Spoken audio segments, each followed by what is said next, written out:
Hello दोस्तों, स्वागत है आपका हमारे चैनल द पीएच क्लासेस में। साथियों, केंद्रीय विद्यालय, नवोदय विद्यालय और DSSB के एग्ज़ाम की प्रिपरेशन के लिए हम लोगों ने एक MCQ सीरीज़ चलाई है जनरल नॉलेज के सवालों के लिए, जिसकी 11 क्लासेस ऑलरेडी हो चुकी है। आज जिसकी 12वीं क्लास है। उम्मीद करता हूँ आपको इस सीरीज़ पसंद आ रही होगी। इसके अंदर साथियों सारे वही क्वेश्चन हैं जो किसी ना किसी एग्ज़ाम में रिपीटेड है। तो प्लीज़ इन क्वेश्चंस को ध्यान से देखिए। लगभग टॉपिक सेम रहेंगे। क्वेश्चंस आएंगे तो इन्हीं टॉपिक्स में से थोड़ा सा घुमा फिरा के आ सकते हैं। मैं ये नहीं कहता डायरेक्ट आएंगे, लेकिन आएंगे इन्हीं में से ही। तो प्लीज़ ज़रा इन वीडियो को ध्यान से देखिए और अपनी प्रिपरेशन अच्छी कीजिए। चैनल को लाइक कर दीजिए, सब्सक्राइब कर दीजिए। शुरुआत करते हैं आज की वीडियो को। साथियों, आज की वीडियो का पहला प्रश्न, भारतीय संविधान की प्रस्तावना में समाजवादी शब्द कब जोड़ा गया था? ठीक है जी। When was the word socialist added to the preamble of the Indian constitution? तो समाजवादी शब्द कब जोड़ा गया था? इस प्रश्न का उत्तर हो जाएगा आपका सी, 1976। साथियों, एक संविधान संशोधन हुआ था, 42वां संविधान संशोधन 1976 में। रट लीजिए इस प्रश्न को, कुछ ना कुछ जरूर इसमें से आ रहा है। ये जो 42वां संविधान संशोधन है ना, मैं इसको आपको बता दूं, इसे मिनी कॉन्स्टिट्यूशन भी बोलते हैं। मिनी कॉन्स्टिट्यूशन, बहुत कुछ था इसके अंदर। 42वां संविधान संशोधन 1976 में हुआ था। इसके तहत समाजवादी शब्द को हमारे संविधान में जोड़ा गया था। थोड़ा सा और इसके एडिशनल नॉलेज आपको दे देता हूँ। समाजवादी शब्द की जगह इसके अलावा दो शब्द और जोड़े गए थे। एक था आपका धर्मनिरपेक्ष, ठीक है, धर्मनिरपेक्ष। अगर समाजवादी ना आके धर्मनिरपेक्ष भी आ सकता है। और एक था आपका अखंडता। मूल संविधान जो हमारा बना था उसके अंदर समाजवादी, धर्मनिरपेक्ष और अखंडता, ये तीनों शब्द नहीं थे। 42वां संविधान संशोधन 1976 के तहत इन तीनों शब्दों को जोड़ा गया था। इसीलिए इसे मिनी संविधान भी बोलते हैं, लघु संविधान। ठीक है, तो याद रखिएगा साथियों। चलते हैं अगले प्रश्न पर, क्वेश्चन नंबर 2 पर। इस टॉपिक को अच्छे से देख लीजिएगा। लगभग हिस्ट्री के अंदर इस टॉपिक में से क्वेश्चन आता ही आता है। मॉडर्न हिस्ट्री का बहुत ही अच्छा टॉपिक है। 1857 की क्रांति का तात्कालिक कारण क्या था? तो इस प्रश्न का उत्तर हो जाएगा आपका सी, आपका चर्बी युक्त कारतूस, ग्रीज्ड, ये वाला। ठीक है, क्या था साथियों, एक एनफील्ड राइफल जो थी, एक आपका दिसंबर में 1856 में जो राइफल थी ब्राउन बीस को चेंज करके एनफील्ड राइफल आ गई थी। तो कई बार आपसे ये पूछ सकते हैं कि कौन सी राइफल थी जिसमें चर्बी लगी हुई थी, तो वो आपको पता होनी चाहिए। तो ये मैं आपको लिख देता हूँ, आपका एनफील्ड राइफल।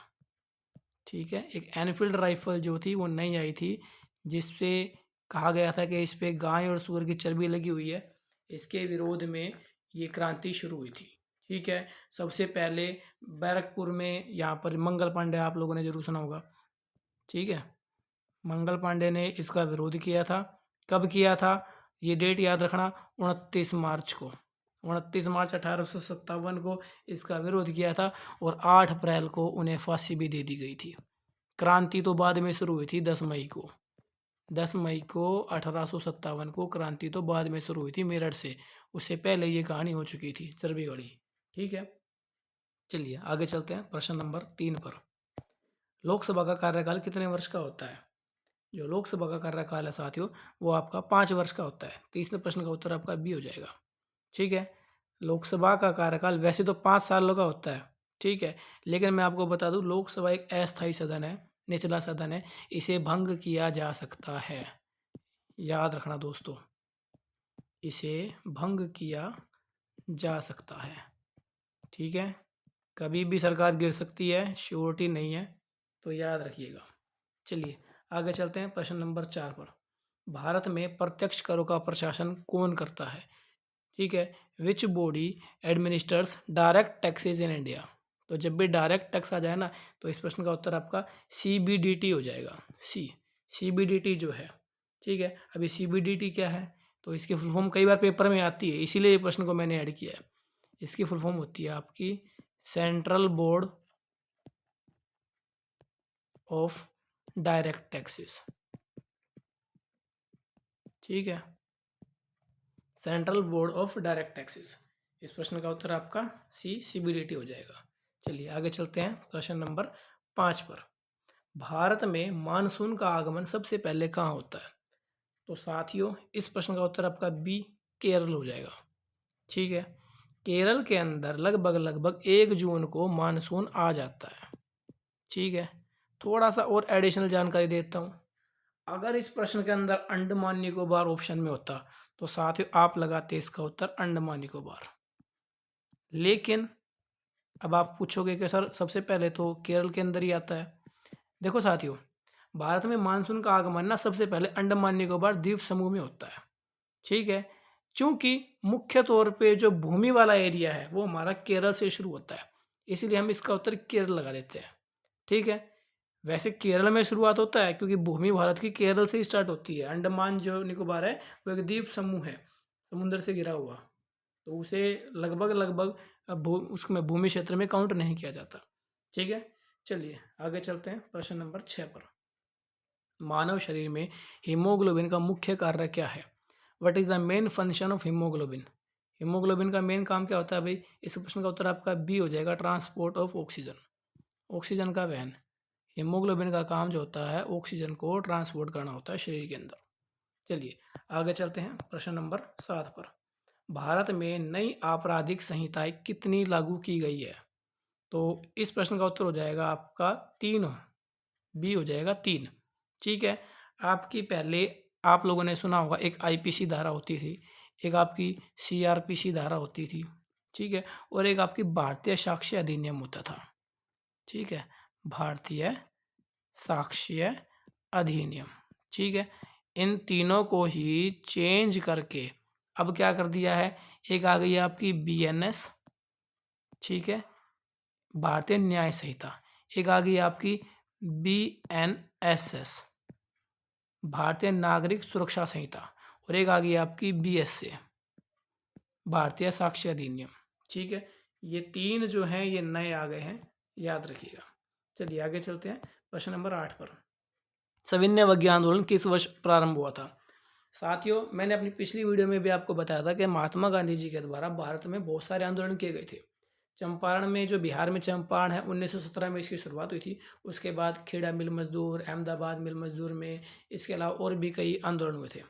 लेकिन गांधी जी के मेनली 3 मोटे मोटे जो मुख्य आंदोलन थे वो थे। एक आपका असहयोग आंदोलन था। ठीक है, मैंने आपको पिछली वीडियो में इस प्रश्न के बारे में बताया भी था। ठीक है, दूसरा आपका ये आपका सविनय अवज्ञा आंदोलन हो गया, और तीसरा जी आपका भारत छोड़ो आंदोलन हो गया। ठीक है, तीनों ही आंदोलन के बारे में आपको अच्छे से पढ़ना है। असहयोग आंदोलन जो था ये आपका 1920 में हुआ था। सविनय अवज्ञा आंदोलन जो इस प्रश्न में पूछा गया है, इस प्रश्न का उत्तर आपका सी 1930 हो जाएगा। सविनय अवज्ञा आंदोलन जो था, सिविल डिसोबीडियंस मूवमेंट, ये आपका 1930 में हुआ था। और भारत छोड़ो आंदोलन जो है ये आपका 1942 में हुआ था। सविनय अवज्ञा आंदोलन जो था साथियों, मैं आपको बता दूं, ये अगर आपसे इसकी डेट भी पूछ ली जाए तो 12 मार्च को शुरू हुआ था ये, 12 मार्च को। ठीक है, 12 मार्च सुना सुना सा लग रहा है कुछ? हाँ बिल्कुल, दांडी यात्रा, वही बोलना चाह रहा हूँ मैं आपको। दांडी यात्रा आप लोगों ने जरूर सुनी होगी। दांडी यात्रा जो थी वो 12 मार्च को ही शुरू हुई थी, और उससे ही ये सविनय अवज्ञा आंदोलन शुरू हो गया था। ठीक है, तो 12 मार्च 1930 को साबरमती आश्रम से दांडी जो गुजरात में है, वहाँ तक गांधी जी ने पैदल चल के नमक कानून को तोड़ा था, और वहीं से सविनय अवज्ञा आंदोलन की शुरुआत हुई थी। चलिए साथियों आगे चलते हैं प्रश्न नंबर 9 पर। राज्यसभा के सदस्यों का कार्यकाल कितना होता है? राज्यसभा के जो सदस्य होते हैं इनका कार्यकाल 6 वर्ष होता है, सी हो जाएगा इसका उत्तर। ठीक है, कुछ ना डिफरेंस है लोकसभा और राज्यसभा में, पता होने चाहिए आपको। ये आपकी लोकसभा होगी, ये आपकी राज्यसभा होगी। देखो जी, बड़ा ही 2 मिनट के अंदर ध्यान से देखो, लोकसभा और राज्यसभा के डिफरेंस बता देता हूँ। लोकसभा का कार्यकाल 5 साल का होता है, याद रखना साथियों। ठीक है, राज्यसभा का कार्यकाल 6 साल का होता है, डिफरेंस नंबर 1। दूसरा, लोकसभा के लिए मिनिमम एज कितनी चाहिए? 25 साल उम्र चाहिए जी लोकसभा के लिए, अगर आप लोकसभा का इलेक्शन लड़ना चाहते हो 25 साल उम्र। राज्यसभा के लिए भाई साहब आपकी उम्र हो जाएगी 30 साल, 30 साल की उम्र जो है वो राज्यसभा के लिए चाहिए। ठीक है, लोकसभा जो है ये आपका निचला सदन है। ठीक है, राज्यसभा आपका उच्च सदन हो जाएगी। लोकसभा जो है वो आपका अस्थायी सदन है, इसे कभी भी भंग किया जा सकता है। ठीक है। राज्यसभा आपका स्थायी संघ है, इसे भंग नहीं किया जा सकता। ठीक है। लोकसभा के अंदर सदस्य संख्या जो है वो लगभग 552 के आसपास है, और अभी आज के टाइम पे 543 है। राज्यसभा की अगर बात करूं तो 250 इसकी सदस्य संख्या है, और आज के टाइम पे 245 है। ठीक है। धन विधेयक कहाँ पे आता है? धन विधेयक आपका लोकसभा में आता है, राज्यसभा में नहीं आता। लोकसभा पूरे देश, मैं लिख देता हूँ यहाँ पर, पूरे देश की जनता का प्रतिनिधित्व करती है। राज्यसभा जो है वो राज्यों के अंदर और जो केंद्र शासित है यूटी, इनके जो लोग हैं इनका नेतृत्व करती है। तो देखो एक ही प्रश्न में कितने सारे उत्तर हुए। एक प्रश्न से ही मैं आपको 10 प्रश्न बना के दे दूंगा। तो इस प्रकार से आपको पता होना चाहिए लोकसभा और राज्यसभा के अंदर डिफरेंस। चलिए आगे चलते हैं प्रश्न नंबर 10 पर। भारत का सबसे बड़ा पठार कौन सा है? भारत का जो सबसे बड़ा पठार है साथियों, वो हो जाएगा आपका दक्कन का पठार। 20 का उत्तर हो जाएगा। ठीक है। ये है ना त्रिभुजाकार है, ट्राइंगल त्रिभुजाकार है, और दक्षिण भारत के बड़े हिस्से को कवर करता है। जबकि आपने लद्दाख का पठार भी सुना होगा, लद्दाख में भी एक पठार है। ठीक है। जो लद्दाख का पठार भारत का सबसे ऊंचा पठार है, याद रखना साथियों। ऊंचे में और बड़े में डिफरेंस है। अगर बड़ा पूछ लिया जाए तो आपका दक्कन का पठार आएगा, और ऊंचा पूछ लिया जाए तो आपका लद्दाख का हो जाएगा। ठीक है। चलिए आगे चलते हैं प्रश्न नंबर 11 पर। भारत में मौद्रिक नीति किसके द्वारा निर्धारित की जाती है? Who determines the monetary policy in India? तो इस प्रश्न का उत्तर आपका हो जाएगा बी, आरबीआई की एमपीसी। ठीक है। आरबीआई जो है, आरबीआई की जो एमपीसी है, ये निर्धारित करती है मौद्रिक नीति को। चलिए आगे चलते हैं प्रश्न नंबर 12 पर। डीए की संरचना, डीएनए की संरचना किसने खोजी थी? डीएनए के बारे में आपने जरूर सुना होगा। ठीक है। तो इसकी जो संरचना थी किसने खोजी थी? इस प्रश्न का उत्तर आपका सी, वाटसन एंड क्रिक हो जाएगा। ठीक है। देखो साथियों मैं आपको बताता हूँ, वैसे तो संरचना का जो खोज का मुख्य श्रेय था वो जेम्स वाटसन, ठीक है, और आपके फ्रांसिस क्रिक, इनको मिला था। इन्होंने 1953 में इसकी खोज की थी, याद रखना। ठीक है। बाद में चल के एक आपके फ्रैंकलिन थे और एक आपके विल्किंस थे, उन्होंने भी इसकी की थी खोज, और उसमें इन्होंने इसका विकास किया था, और इसीलिए उनको आगे जाके 1962 में नोबेल पुरस्कार भी मिला था इसी खोज के लिए। तो इसीलिए ये भी याद रखना आप। चलिए साथियों आगे चलते हैं प्रश्न नंबर 13 पर। भारत की डिजिटल करेंसी को क्या कहा जाता है? What is India's digital currency code? तीसरे प्रश्न का उत्तर आपका सी, ₹, हो जाएगा। चलिए आगे चलते हैं प्रश्न नंबर 14 पर। करो या मरो का नारा किसने दिया था? Who gave the slogan of do और डाई? तो साथियों इस प्रश्न का उत्तर आपका महात्मा गांधी हो जाएगा। महात्मा गांधी जी ने भारत छोड़ो आंदोलन के तहत 1942 में करो या मरो का नारा दिया था। ठीक है। कुछ नारे हैं तो आप पढ़ लेना इन चीज़ों को, ये नारे एक ना एक नारा लगभग एग्जाम में आ ही जाता है। चलिए आगे चलते हैं प्रश्न नंबर 15 पर। भारतीय संविधान में मौलिक कर्तव्य किस अनुच्छेद में दिए गए हैं? मौलिक कर्तव्य के बारे में पूछ लिया जी, फंडामेंटल ड्यूटीज़ के बारे में। तो आपको पता होगा साथियों, इस प्रश्न का उत्तर जो है वो आपका 51A, सी हो जाएगा, अनुच्छेद 51A। ठीक है। आर्टिकल, अच्छा इसमें अगर मैं आपसे थोड़ा सा पूछ लूँ कि भाग कौन सा है, तो भाग भी अगर पूछ लिया जाए तो भाग हो जाएगा आपका इसका 4A। ठीक है।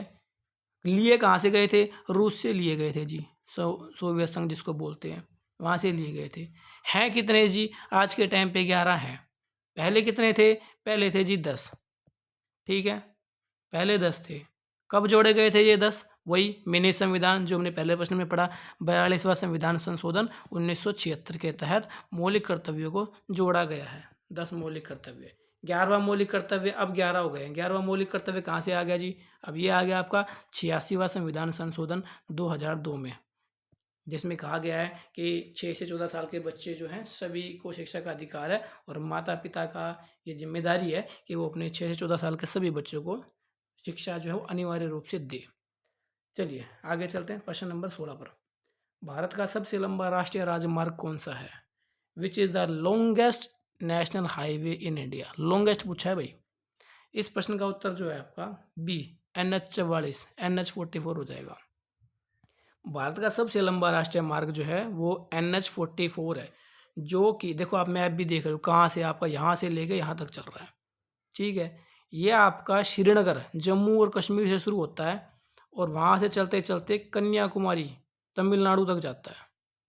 ठीक है, यह लगभग ना कितना तक फैला हुआ है, देखो मैं आपको बता दूं, ये लगभग 4113 किलोमीटर तक फैला हुआ है। ठीक है, ये उत्तर से दक्षिण तक जोड़ता है आपका कश्मीर से लेके और कन्याकुमारी तक का ये NH44 है।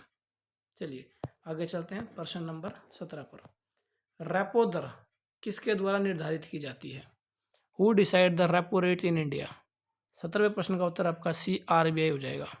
Repo rate reverse repo rate क्या होती है ये आपको पता होनी चाहिए। RBI के बारे में पता होना चाहिए। RBI का राष्ट्रीयकरण कब हुआ था, RBI का मुख्यालय कहाँ पे है, मुंबई में है। 1949 में इसका क्या नाम है राष्ट्रीयकरण हुआ था। 1935 में इसकी स्थापना हुई थी। तो ये बेसिक सी चीज़ें आपको पता होनी चाहिए। टॉपिक वही होते हैं साथियों, घुमा फिरा के क्वेश्चन को पूछ लिया जाता है, टॉपिक वही होते हैं सारे। चलिए आगे चलते हैं अगले प्रश्न पर। मानव शरीर में रक्त का थक्का बनने में कौन सा तत्व सहायक होता है? विच elements helps in blood clotting? रक्त का थक्का, ये जब खून जम जाता है ना उसको रक्त का थक्का बोलते हैं। खून ब्लड क्लोटिंग को, जो आप देखते हैं ना उसको जम जाता है ऊपर खून उसको। तो इसमें कौन सा तत्व सहायक होता है? तो साथियों इस प्रश्न का उत्तर बी कैल्शियम हो जाएगा। विटामिन पूछ लिया जाए तो कौन सा है? तो विटामिन भी आपको पता होना चाहिए। विटामिन होता है इसमें के। विटामिन के जो है वो ब्लड क्लोटिंग के लिए और कैल्शियम जो है वो इसमें सहायक देता है। चलिए आगे चलते हैं अगले प्रश्न पर। प्रश्न नंबर 19। भारत में डिजिटल भुगतान में बढ़ावा देने वाली त्वरित भुगतान प्रणाली कौन सी है? Which instant payment system promotes digital payments in India? तो इस प्रश्न का उत्तर हो जाएगा आपका UPI। आप सभी चला रहे हो, UPI जो है वो भारत का प्रमोट करता है डिजिटल पेमेंट को। अच्छा, एक पेपर में UPI की फुल फॉर्म पूछी हुई थी, तो UPI की फुल फॉर्म मुझे नहीं लगता आप लोगों को किसी को पता होगी, और अगर पता है तो कमेंट में बताइए कि UPI की फुल फॉर्म क्या होती है। ठीक है, वैसे मैं आपको बता भी देता हूँ साथ में, यूनिफाइड पेमेंट इंटरफेस। मैं यहाँ लिख देता हूँ, ये आपकी हो जाएगी यूनिफाइड पेमेंट इंटरफेस। ये क्वेश्चन में आया हुआ क्वेश्चन है DSSB का, बता दूं मैं आपको, DSSB में आया हुआ क्वेश्चन है UPI की फुल फॉर्म बताओ GK का। तो क्वेश्चन यहीं से बनते हैं साथियों, ऐसा नहीं है कि क्वेश्चन कहीं बाहर से आसमान से टपकते हैं, क्वेश्चन यहीं से निकलेंगे सारे। चलिए आगे चलते हैं। इस प्रश्न का 20वां प्रश्न, इस सीरीज का आखिरी प्रश्न। संविधान सभा के स्थायी अध्यक्ष कौन थे? Who was the permanent chairman of the constitution assembly? तो साथियों इस प्रश्न का उत्तर आपका ए डॉक्टर राजेंद्र प्रसाद हो जाएंगे। डॉक्टर राजेंद्र प्रसाद जो थे वो 11 दिसंबर को, ये लो जी 11 दिसंबर 1946 को चुने गए थे स्थायी अध्यक्ष। अगर अस्थायी पूछ लो आपसे तो जी वो हो जाएंगे आपके डॉक्टर सच्चिदानंद सिन्हा, इन्हें भी याद रखना। सच्चिदानंद जी यहाँ पर मैं लिख देता हूँ, सच्चिदानंद सिन्हा। ठीक है, सच्चिदानंद सिन्हा जो थे ये संविधान सभा के पहले अस्थायी अध्यक्ष थे, और अगर स्थायी अध्यक्ष पूछूं तो वो आपके डॉक्टर राजेंद्र प्रसाद थे। साथियों आज की वीडियो में इतना ही। वीडियो पसंद आ रही होगी तो कमेंट जरूर कीजिए ताकि हमें भी मोटिवेशन मिलता रहे। अपने एग्ज़ाम की प्रिपरेशन करते रहिए। एग्ज़ाम आपका 15-20 दिन का बचा है, मुश्किल से आपका सिलेक्शन ज़रूर होगा। आप ध्यान से अपनी प्रिपरेशन कीजिए। आज की वीडियो में इतना ही, मिलते हैं अगली वीडियो में। धन्यवाद साथियों।